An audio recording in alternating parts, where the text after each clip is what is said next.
decide not to use it. Curry, way downtown. Bang! Bang! Shaw's got the step and Scott's one move and counts on a foul. Jermaine O'Neal got a piece of it. The circle, puts the shot in the air. Good! The game's over. Allow them downfield to step up. Bonjour à tous, bienvenue dans cette nouvelle émission de Coast to Coast. J'espère que vous allez bien et que vous avez passé une bonne semaine. Nous sommes dimanche et c'est le rendez-vous avec votre trio préféré. Comment ça va, les gars? Ça va, hein. Tranquille, hein. Un nouveau dimanche, une nouvelle vidéo, on se régale. Exactement. Moi, chez moi, tout va bien, hein. Chez moi, ça va bien aussi, en pleine forme, même si c'est pas le cas de tout le monde, mais moi ça va, tranquille, content d'être là. Ouais, moi je suis sous allergie, mais assez en forme pour tourner, bien sûr. Vous connaissez déjà l'énergie. Cette semaine, l'heure est grave. Sur les 11 derniers matchs, le Miami Heat en a perdu 10. Et en fait, il y avait même 10 défaites d'affilée à un moment donné. Et ils ont gagné contre les tout petits Hornets. Heureusement, Donc, on applaudit quand même, non? On n'applaudit pas cette victoire? voilà. Non Donc, non, on C'est applaudit vrai, pas. franchement, c'est fort pour une petite équipe comme le Heat, c'est fort de battre les Ouais. Hornets. franchement, Ouais, je pensais pas en début de saison qu'on en serait là. Évidemment, il s'est passé plein de trucs. On va voir un petit peu faire toute la rétrospective de cette année pour les Heat, hein, parce que cette année, c'est les Heat. Personnalité dissociative, bien sûr, c'est notre petite private joke au sein de la chaîne. Mais rentrons vite fait dans le sujet. On va se faire une petite rétrospective de Miami, voir où on en est, comment on a commencé l'année, un petit peu voir l'évolution, et puis après on passera à la suite. Alors, où est-ce qu'on en est au niveau du Heat actuellement? Là, on est 10e à l'Est, si je dis pas de conneries. C'est ça. c'est ça. Voilà, pour un bilan négatif, bien sûr, ce qui n'était pas forcément ce qu'on recherchait à la base de l'année. T'es pas en 35-38, quoi. Ah non. Ouais, c'est ça. Mais T'es en ça, 30-41, après 30-41, et ben oui, ben en fait, on arrivait à tenir le cap jusqu'à justement ces 10 défaites d'affilée. Donc ouais, c'était pas forcément l'objectif en début d'année, puisque si vous connaissez la hit culture, bah en fait, on essaie vraiment d'être des contenders où chaque année, ou au moins péter fortement les couilles à toutes les équipes de l'Est. Et malheureusement, cette année, ça a l'air un petit peu compliqué, puisque là, on est toujours au play-in. Mais est-ce qu'on va réussir à faire ces play-in? Ça, c'est une autre question. J'ai envie de dire, vous êtes au play-in parce que la conférence Est aussi est pas très forte à ce niveau-là, Si tu on vois? était dans une autre disposition, on serait sûrement pas au play-in, et ça serait mérité. Et en vrai, je pense que ça remettrait un peu les pendules à l'heure. Aussi, si on n'était plus au play-in, pour dire ah ouais, là, il y a vraiment le feu au hit sans mauvais jeu de mots.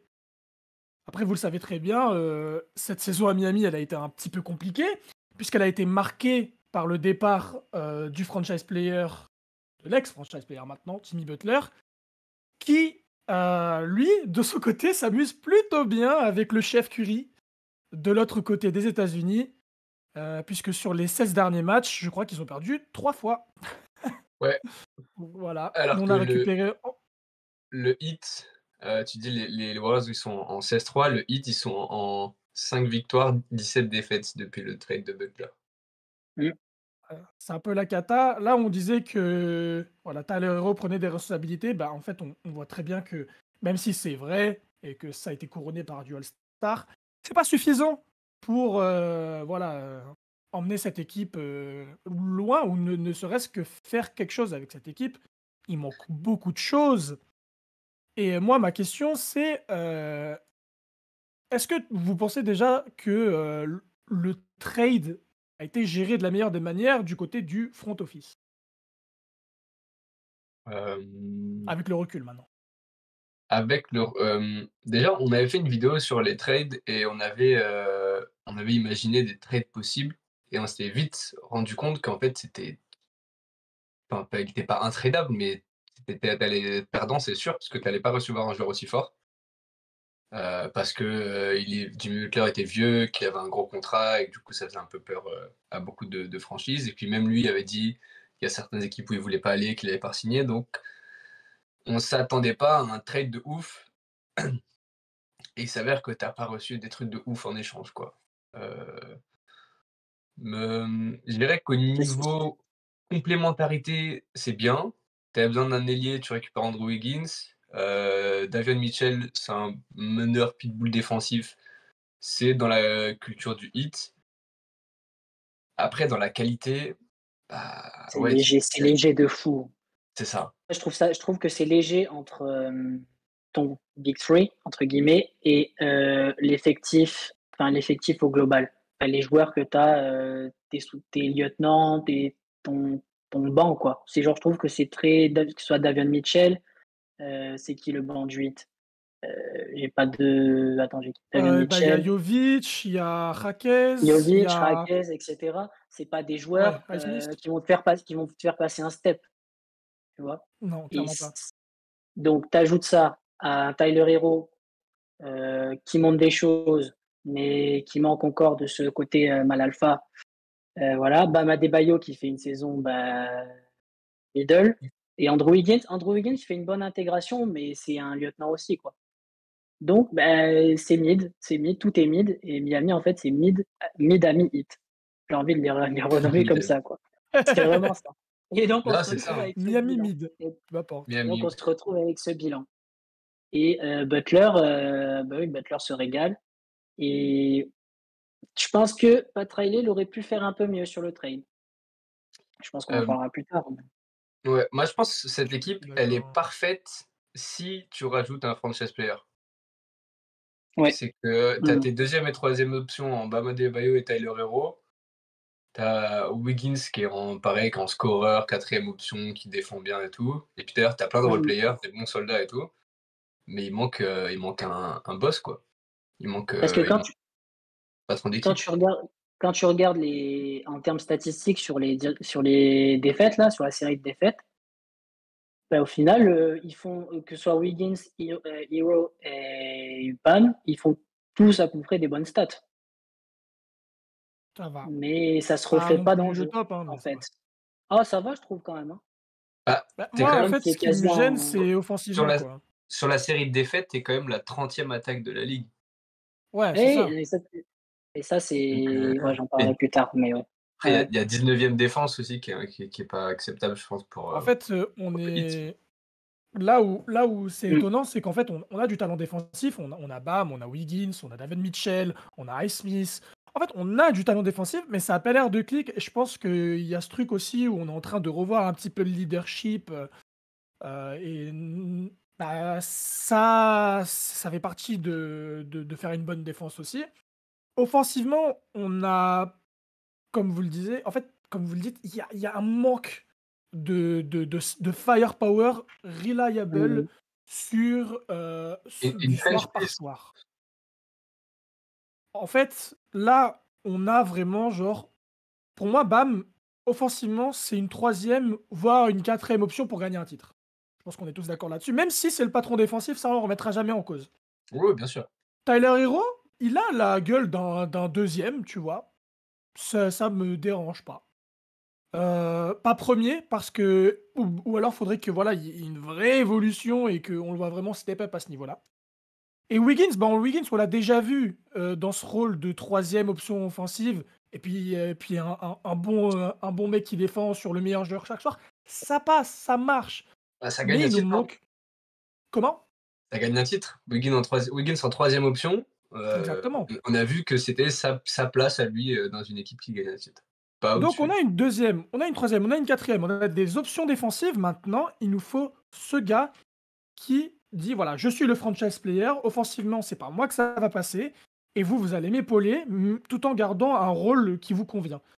Et en Mm. fait, ce qui était bien avec Jimmy Butler, c'est qu'il y avait l'aspect offensif indéniable, agressivité au panier, clutch. Il y avait l'aspect défensif où on oublie souvent que voilà, c'est l'un des meilleurs défenseurs quand il s'agit d'être en playoff, etc., quand il en a envie. Et c'était aussi un créateur. C'était Mm, un mm. mec qui distribuait le jeu et je sais pas si vous avez Merci. remarqué, mais maintenant que le Merci jeu, il est de. distribué par Tyler Herro, ah bah, c'est un peu compliqué parce que c'est pas vraiment un meneur, c'est plus un arrière, même si voilà, il montre des qualités de meneur. Non, non, en fait, il nous faut un mec qui, voilà, sait distribuer la balle comme on peut le voir dans les grandes équipes. Ouais, Je suis d'accord. C'était le plus gros point pour moi, le manque de meneur, mais tu as tout dit. Donc, c'est ça. Et on peut traduire ça sur des Voilà, stats. donc Sur cette période, c'est la 25e équipe, donc la 25e équipe la plus nulle en termes de pourcentage de turnover. C'est-à-dire que vu que tu galères, tu pas de bons créateurs, bah, tu perds beaucoup de ballons. Donc forcément, pour une mm, attaque, pas terrible, mm, quoi. ouais, mm. Pour leur défense, juste, simplement pour leur défense, tu pourras pas remplacer un Jimmy Butler du jour au lendemain aussi. voilà, C'est ça. sûr. Je pense qu'il faut aussi laisser un peu de temps. Là, c'est un gros orage. Ils vont devoir se réajuster. Juste pour leur défense, et tu pourras pas le remplacer du jour au lendemain. Et là, du coup, on en vient à la question, comment une franchise comme Miami, avec une, voilà, une culture quand même, marquante, la hit culture, de soldats, cette franchise quand même qui est multibaguée, avec une organisation qui ne bouge pas et qui est solide, comment on en arrive à justement être dans ce rouge, malgré que oui, il y a le départ de Jimmy Butler, mais est-ce qu'il n'y aurait pas autre chose? Je te le demande, Tom. Pour moi, il y a un truc que tu as dit, qui est symptomatique de tout ça. Tu as dit: «C'est une organisation qui ne bouge pas» et pour moi, l'organisation du Heat est pas assez moderne et ne convient pas avec la NBA actuelle. Et c'est symbolisé par Pat Riley, qui a fêté ses 80 ans, je crois, il y a pas longtemps, C'est ça. qui est un génie du basket sur les 40 dernières années, peut-être 50 dernières années, depuis les années Ouais, au 80, je moins crois, si je dis 40 pas de ans. bêtises. Ouais, c'est De toute ça, façon, Mais il était 80. joueur et puis après il est passé coach, donc c'est ça. Il a fait joueur, coach, maintenant il est dans les bureaux, mais ça fait, plusieurs années, on va dire depuis, les affaires LeBron, puis Wade, puis, on a vu aussi avec Butler, on a vu enfin ça fait quelques années que le Pat Riley a tendance à se mettre les joueurs à dos et il oublie que maintenant, ou alors peut-être il a pas conscience que maintenant c'est plus une ligue de joueurs et que je pense que OK, je vais le dire. Je pense qu'avec un Pat Riley qui travaille comme ça actuellement, les joueurs ont pas envie de venir jouer à Miami. Et je pense qu'il faut changer quelque chose dans l'organisation, dans la façon de faire parce que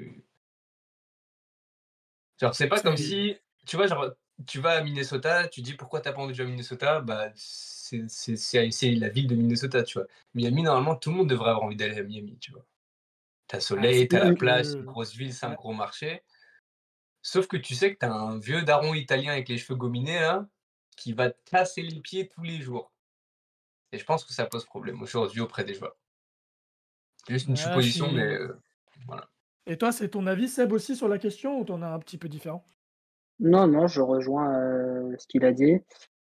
T'as des choix un peu douteux, t'as des transferts un peu douteux, t'as des moments où tu dois lâcher du lest, tu le fais pas. Tu promets beaucoup de choses que tu vas me faire venir Lillard, par exemple, Yanis, sauf que tu veux pas. Yanis, Lillard, il y a beaucoup de blabla, beaucoup, mais au final, ils donnaient pas assez pour pouvoir faire venir ce genre de joueur. Donc tu promets à ta Butler un lieutenant de front, tu n'y arrives pas parce que bah, tu fais ta tête de con, faut le dire.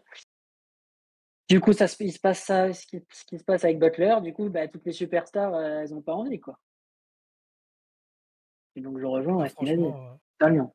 après, je suis plutôt d'accord avec vous. Moi, ça fait un moment que je suis assez critique de Pat Riley, donc j'en parlais dans la vidéo du trade de Jimmy Butler. Pour moi, évidemment, Jimmy Butler, voilà, c'est une tête brûlée et c'est un con en vrai parce que déjà, même dans la manière dont il parle du hit maintenant, il y a un petit goût voilà, comme s'il avait de la rancune, hein, comme s'il avait beaucoup de rancune envers le hit, comme si la culture lui avait pas non plus fait du bien à lui aussi.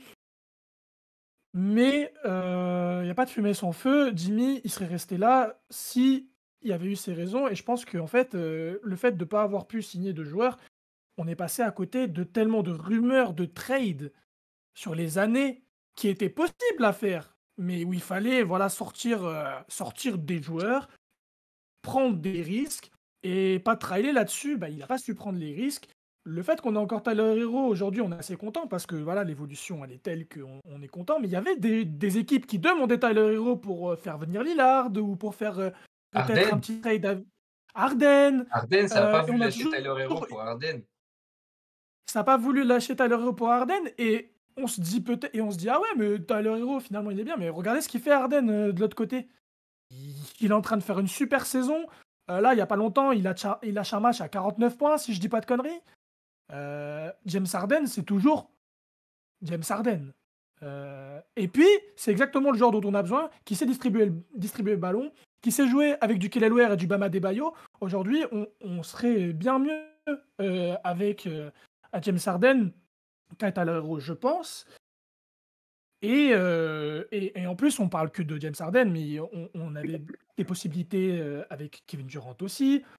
Et aujourd'hui, aujourd'hui, il n'y a plus rien et on est obligé d'attendre dans un stand-by qui est très bizarre pour le 8. Ouais. Attention que ça dure pas trop longtemps. C'est ça. Moi, il y a un autre truc aussi, c'est que chaque année, bon, vous avez peut-être le meilleur coach de la ligue, et chaque année, on dit, putain, c'est dommage, Pat Riley, pas du tout, Eric Spoelstra, il est jamais coach de l'année. Pourtant, chaque année, on lui donne une baguette et du camembert, et puis il te fait un pot-au-feu digne des plus grands chefs, tu vois. Ouais. Mais si ce mec-là, t'arrêtais de lui donner des joueurs qui venaient de G-League ou qui n'étaient pas draftés, mais tu lui donnais des bons joueurs, des très bons joueurs, des joueurs référencés NBA, bah peut-être que là, tu ne te battrais pas pour la 5e, 6e place chaque année. Les 2 fois où vous allez en finale, c'est plus des surprises qu'autre chose. Si t'as des mecs qui step up de ouf, mais l'effectif, il n'est pas non plus fou. Genre, jamais on s'est dit, au début de saison, le Heat a un effectif pour être contender. Pourtant, tu as le coach qu'il faut pour gagner. C'est quand est-ce que ce mec-là, il aura enfin un effectif à sa hauteur, à la hauteur de son génie? Et est-ce que lui, genre, il en aura pas marre un jour aussi, tu sais? Bah, c'est une question qu'il y a beaucoup de gens qui se posent. Hein. C'est à voir si voilà, Oui, parce ce qu'on genre de peut dire, conneries, ça va peut-être le faire chier quoi, au bout d'un moment. Et je on pourrais peut dire ce qu'on comprendre. veut sur Hein, l'agriculture, mais on peut dire ce qu'on veut sur l'agriculture, mais il y a plein d'équipes maintenant à NBA qui ont un peu ce profil de culture et ils pourraient parfaitement coller avec. Je pense à Après, Memphis, enfin, tu vois, genre des équipes comme je ça. pense pas que Memphis ait la hit culture, loin de là. Que Spoelstra, maintenant, c'est plus la hit culture d'aujourd'hui que Pat Riley peut l'être. Et je pense surtout que c'est le futur de cette hit culture. Dans la mesure où c'est depuis un moment lui qui la porte, de par le fait que c'est lui le coach et que c'est lui qui prend les décisions sur le terrain, etc. Et je pense que si jamais il l'amenait dans une autre ville, on verrait une sacrée différence et on se dirait ah ouais en fait bah, c'était lui quoi. Parce que pour moi j'en suis persuadé. C'est plus Spoelstra que Pat Riley aujourd'hui. Le mec il est dans les vestiaires et sur le côté du terrain depuis très longtemps maintenant. Si je me trompe pas c'est genre 2008. Ouais, je crois que c'est ça. À peu près, ouais. Donc voilà ça fait 17 ans, ça va faire 17 ans que le mec est le coach du 8. Et il symbolise vraiment la franchise. Et là, j'en viens à une question. C'est que je pense que le Heat va pas se débarrasser de Spoelstra de lui-même. Je pense que Spoelstra va aussi rester au Heat. Mais ma question, c'est qu'est-ce qu'il advient de Pat Riley dans cette histoire? Qu'est-ce qu'il faut dire à Pat Riley à ce moment-là? Est-ce qu'il déjà il faut qu'il change de rôle? Est-ce qu'il faut que passer à autre chose? C'est quoi votre pensée là-dessus? Seb, dis-moi. Moi, je dis, Patoche, je t'ai trouvé une superbe croisière, là, pendant 1 an. Tu pars, tu pars Ah, en à juin, Cancun. tu pars à Cancun et tu laisps Spoelstra gérer. Et tu prends un GM un peu qui vient un peu de cette culture aussi et qui saura desserrer la vis et comment dire, faire le taf, quoi, vraiment. Et c'est pas que Pat Riley fait pas le taf, mais il faut savoir Bah, mettre un peu son ego de côté. Et il en fait, faut faut tester. un GM. Ouais, voilà. Plus, 80 ans maintenant? Ça, Je crois bien, très ouais. bien. Je vais pas dire, du mal, mais voilà, faut laisser la place. Ouais. Et toi, Ouais. Tom? Bah, je te rejoins un peu, je pense que, ouais, il a fait 80 ans il y a quelques jours. Hem, je pense que c'est trop tard pour, genre, c'est pas à 80 ans que tu vas changer quelqu'un. C'est pas quelqu'un qui Mmh. a autant gagné, qui va changer comme ça non plus. Heu, je lui en veux pas pour ça, genre, c'est normal à cet âge-là, presque tout ce qu'il a gagné, tu peux pas changer, mais je pense qu'il y a des ouais, faut moderniser un peu faut garder la hit culture parce que c'est l'image de ta franchise et que c'est ça qui fait que la franchise, elle est unique aussi. Donc ça, c'est un truc qu'il faut garder, mais il faut la moderniser. Il faut, Mmh. je sais pas. Tu vois, le truc du, Exemple? il faut que le camp d'entraînement soit le plus dur de la NBA, soit militaire, tout ça, machin. Est-ce qu'en 2025, tu en as encore besoin? Je sais pas. Tu vois, il y a des trucs où je pense qu'il faut, moderniser et pas très laid. Je pense pas qu'il puisse changer. Mmh. Comme tu dis, peut-être donner plus de rôle à Spoelstra en dehors du terrain, histoire qu'il incarne vraiment le truc parce que tu sais que c'est le mec qui doit, devenir, le boss du Heat, genre, prendre la place de Pat Riley dans l'avenir. Donc peut-être commencer à amorcer Mmh. un après ouais, essayer de moderniser ça. Ce qui est marrant Ouais, avec, exemple vas-y. juste typique, regarde, Phil Jackson. C'est juste il nous a bassinés pendant 20 ans avec son triangle. Il a gagné ses bagues, bravo, parce que ça correspondait à l'époque. Mais dès qu'il a voulu le faire au Knicks, milieu des années 2010, on lui a dit: «Tonton, là, faut prendre la retraite». Tu Donc dépassé. c'est exactement pareil. Tu sais, il a Ouais pas su se moderniser et du coup, bah, il a été foutu à la porte. Ouais, Il ça et avait devrait être dit, pareil pour que Riley. le futur d'Alix, c'était pas les 3 points quand même aussi. et il avait dit ça. Le Voilà. contre-exemple, c'est Pop. Ouais. Greg Popovich, il gagne ses premiers titres avec une grosse défense, du jeu demi-terrain, ça joue lentement, ça défend dur et tout. Le dernier titre, Mmh. 2014, c'est le Beautiful Basketball. Pour certains, le plus beau jeu qui ait jamais été joué en NBA. Un jeu de passe, de transition, un jeu intelligent, un jeu d'attaque. Donc, Mmh. il y en a qui arrivent à évoluer, il y en a d'autres non. Ça change rien à la légende, comme tu dis, de Phil Jackson, ça changera rien à Pat Riley, genre.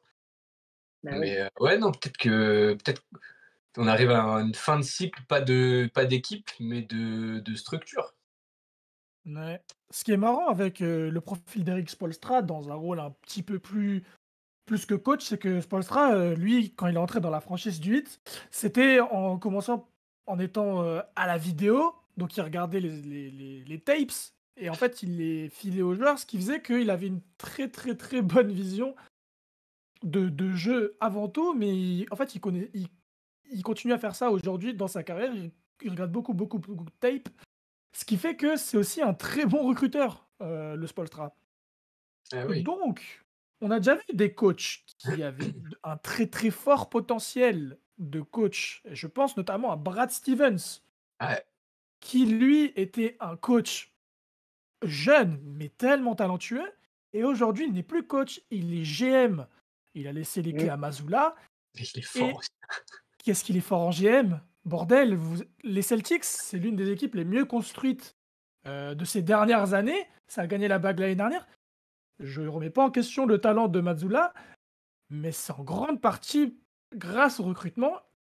Est-ce que aussi on verrait pas un remplacement du vieux Patoche par Spoelstra, quitte à ce que le coaching soit assumé par quelqu'un d'autre?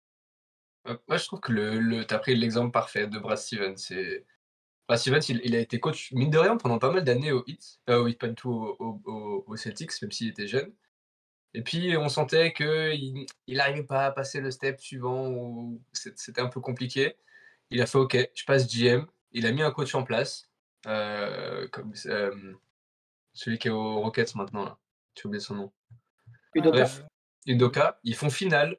Tu as des problèmes extrasportifs avec Udoka, tu changes. Tu choisis un autre coach, tu vas gagner un titre en rajoutant à chaque fois les bons joueurs, en faisant les bons trades. Retour d'Alorford, Porzingis, Jrue Holiday, Derrick White. Enfin, tu choisis 2 très bons coachs. Donc, l'exemple pour moi, il est parfait. C'est des mecs, ils connaissent le jeu comme personne, ils connaissent les joueurs comme personne, ils connaissent la ligue comme personne. Donc je pense qu'il y a un exemple à suivre, c'est celui-là, quoi. Clairement. Parce que Donc, là, moi, je pense que pour conclure sur ce volet-là, il y a du changement à faire dans le front office, au-delà de l'équipe et de sa structure, où il manque un franchise player. Il y a aussi ce côté dans les petits bureaux où il faut qu'il y ait du changement, que ça soit un changement drastique ou un changement plus médium ou plus soft. En tout cas, il va falloir qu'il y ait des choses qui changent parce que euh, ces 10 défaites qu'on a vues là récemment, ça pourrait vraiment se traduire par une équipe qui est dans les bas-fonds ou qui, de par sa culture, ne voudra jamais être dans ces bas-fonds-là et qui du coup n'aura pas les bons pics et qui du coup va finir un peu comme les Bulls ces dernières années qui ont des bons joueurs. Du coup, ils sont pas assez mauvais pour tanker, mais donc du coup, ils font rien. Et est-ce qu'on voit Miami comme ça? En tout cas, moi, je pense pas et c'est vraiment pas ma volonté, quoi. c'est un peu la direction qu'est en train de prendre lui, j'ai l'impression. Mais genre, vous pensez que quoi là, faut se dire: «OK, on fait péter et puis on repart, genre on garde Bam et puis tout le reste on trade et puis on redescend au bottom de saison puis après on repart?» Justement, j'allais y venir. Heu, S'il y avait le dilemme de dire: «Bon, voilà, on garde quelques joueurs clés, qui sont encore dans la culture, qui représentent bien Miami». On est d'accord que s'il fallait séparer Bam et Tyler, on garde Bam. Oui, tous les jours. Seb, tu d'accord? Oui, oui, oui, bien sûr. Ouais.